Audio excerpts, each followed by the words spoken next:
everybody. Welcome to the Jaeger Show. I'm Olivia. I'm a fashion consultant at House of Jaeger. And today, Federico and I are going to be talking to you a little bit about branding and different branding strategies around the world, specifically in the US, London, and Italy. Hi guys, today I'm going to be talking about the concept of branding, and brand identity. So let's start with what is a brand? So a brand is how people perceive your company. It's the perception, the idea that the consumer has about your own company. Branding are the actions that you take to build a certain image of your company. It's an active process of shaping the perception the consumer have about your own company. So when we talk about branding, we're talking about a brand's personality and how they choose to portray themselves to consumers. So how recognizable they are, how loyal their consumers are going to be, and how they can establish themselves in a way that keeps customers coming back. So two of the main ways that a brand establishes its personality is through brand recognition through logos and the way that consumers are seeing their brand being worn among people, for example, influencers. An identity is a collection of tangible expression of your company, such as the logo, the color, typography, and the voice.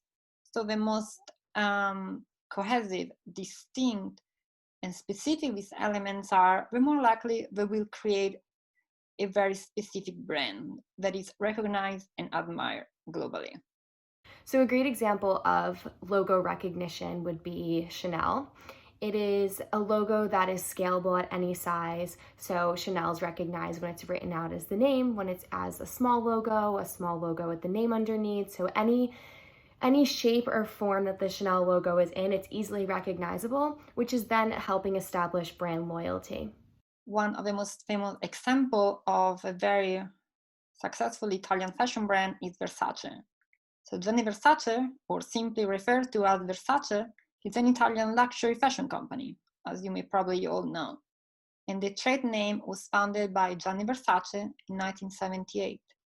It's a company which produces upper-market Italian-made ready-to-wear and leather accessory.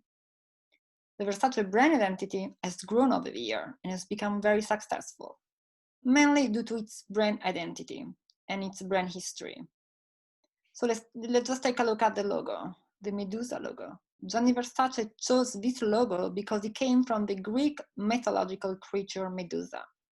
He chose this logo because, according to the myth, Medusa made people fall in love with her, and they had no way back. They couldn't resist from looking at her.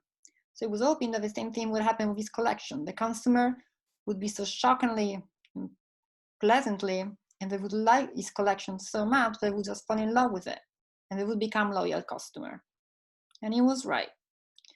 So taking the myth and inspiration from the Greek and Roman culture, it was able to create a brand which had a history. So when you are attaching a history to a brand, the brand becomes something else. And when you're able to get the consumer involved with the history of a brand, then they're gonna be attached to it. They're gonna be emotionally also attached to it. So the brand becomes something else. It becomes a concept, an image in the consumer mind. Also, the other reason why Versace was successful was because of a designer empowering message. He was very concerned about the situation of women in today's society. So he really wanted to create and send out a message about empowering young women to be strong, to be independent, to not having to depend on any other man. Especially, you can see that in one of his most recent advertising campaign, the Versace Manifesto video, where the empowering message was about equality, love, strength, unity, diversity, courage, and power.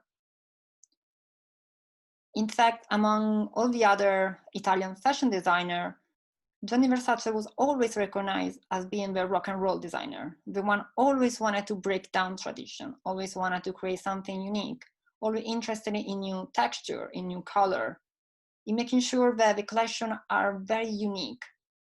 And that's something that the consumer are gonna be pleasantly shocking with. The group is also known for using the same model for the editorial, for the advertising campaign, as well as for their runway show. So I would say that the brand history, the logo, the dynamic color used in its collection, as well as the empowering message behind, are the reason why Versace was able to become so successful and is still very successful and admired and recognized globally. Consumers also look at this brand in a social sense, and they have an idea of who's wearing the brand and what kind of personality the brand has based on the type of influencers that are supporting it. A fun example of this is Manolo Blahnik and Sex and the City. Manolos are the staple of Carrie Bradshaw, and the sales of Manolos in the 90s went up because people were trying to embody that Carrie Bradshaw style, which helps build the personality for them and created great exposure for their brand and therefore helped the company grow. So I think that it's really important to start working your brand and turning your brand into a concept or building a history around your brand to make sure that people are gonna grab like an emotional connection to your brand. It's not just gonna be like a product or a brand, it's gonna be something else. It's gonna be like a feeling that the consumer is gonna have when they're looking at your brand. And once your product becomes a feeling or an image, then becomes something else.